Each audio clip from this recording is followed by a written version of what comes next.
Hey, what's up YouTube? So it's been 2 weeks since my last video, and I know in my last video I said I didn't want this much time between my videos, but it's been a really busy couple weeks. I just got a new job, so that's been taking up my time, and Thanksgiving up here in Canada, so I had some plans and I just didn't really have any time to go hunting. I really only went to a couple places, but I still managed to pick up a few really cool things that I'm going to show you right now.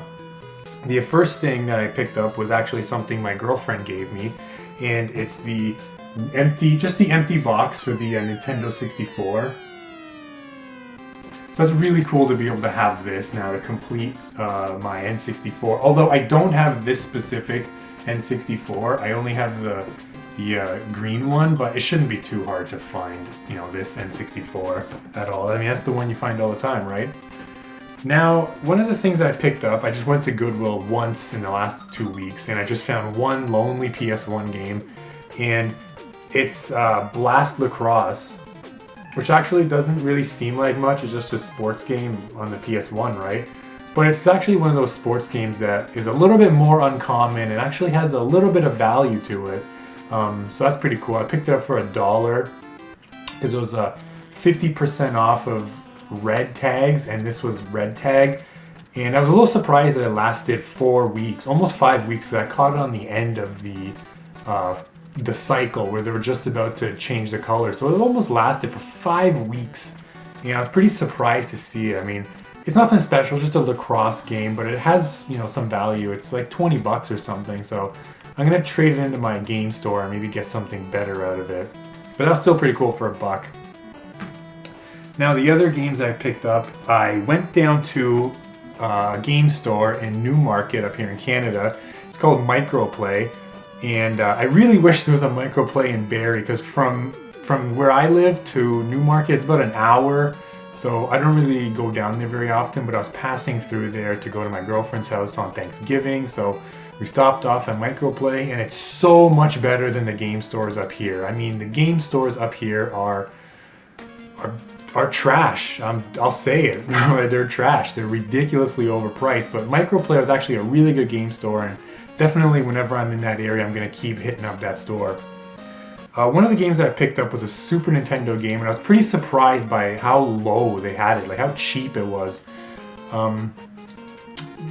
I guess the cover of the game is what threw them off, and maybe they thought it was just some crappy game, but for $4.99 I picked up Phalanx, or I don't know how to say it, but yeah, it's pretty cool. I love shooters, especially on the Super Nintendo, and I have never picked this up, and I really wanted it, but I could never find it.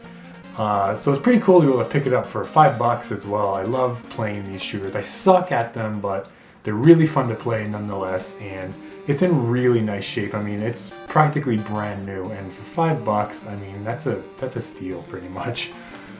And I also picked up I picked up one Sega Master System game. I don't typically pay this much for games. I don't like paying close to retail for them, but I don't see this game very often, and I had it in my hands one time a long time ago, but I passed on it like an idiot, and I've regretted it ever since. So it's pretty cool to be able to pick it up. I did pay less than what it's worth, but it doesn't even pop up that often, so I'm pretty happy with. Actually, I didn't buy this. My girlfriend bought me this one. Yeah, I forgot about that. So it's even better. But I picked up RType on the Master System. It's complete. Everything's in there. It's got the manual right there. Everything's complete. The game's a little bit loose in the thing. It doesn't want to stay in there. But yeah, for $20, it was a pretty good price for a game that doesn't show up very often. And I love picking up Master System games. You just don't see them very often. And again, I love shooters and I love playing them. Even though I suck at them, I love playing them. So it's definitely cool to be able to get that. And I picked up a few Genesis games that I don't see very often, and I got them for a really good price.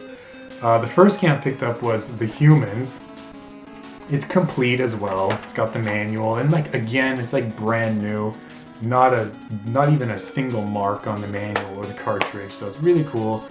I haven't been able to play this game yet, but I looked at some gameplay video of it online, and it looks pretty cool. It's like a platforming puzzle type game where you got to use your group of humans to complete an objective, right? It's kind of like Lost Vikings in a way, but with more people. I don't know, but it looks pretty cool. I'm definitely looking forward to trying this game out. The next game I picked up, again, I never played this game, but I played this series. I played some of the earlier games in the series on the Nintendo. So when I saw it then on a Genesis, I really wanted it. And it was, again, it was complete, and it was 20 bucks. By the way, the Humans, I think, was either $9.99 or $14.99. I don't quite remember, but either way, it was pretty cool. I don't see that game very often. But the game I picked up was Gauntlet IV on the Genesis. Again, it's complete. It's in immaculate condition. It's fantastic. Really cool to have this game. I played the first two on the NES, but I never played the Genesis version, so I'm definitely looking forward to trying this game out. And the last game that I picked up, which I thought was the best deal of the day, it's another Sega Genesis game that I've never seen before, and it doesn't even pop up that often online. So I was really happy to see it, and for 20 bucks it was a really good deal, because whenever it does show up, it usually sells for a lot more than that. And that game is Marvel Land. And it's also complete and in really nice shape as well. It's complete, it's got the manual and everything. Picked this up for 20 bucks. I don't know if I said that already, but yeah, it was a really good deal. I know nothing about this game, but when I saw it, I know that it doesn't pop up very often, because I did my research on the Genesis games to see which games to look out for, which ones are the rarities and stuff. So I remembered this from that, and when I saw it, I'm like, I'm picking that up. 20 bucks, that's a wicked deal for it. So yeah, I'm really happy to pick this up and add this to my Genesis collection. So there you have it, guys. Short video, but I got some really cool quality stuff. Maybe, I don't know if I'll be able to go out this week either. I'll try. If I can't do another pickup video, I'll do another video. I'll do something. Maybe I'll start doing collection videos, because my collection, my games are starting to really get up there. So maybe I'll start doing some collection videos for you guys. So yeah, if you like my video, leave a comment, give me a thumbs up, subscribe, and I will see you guys next time.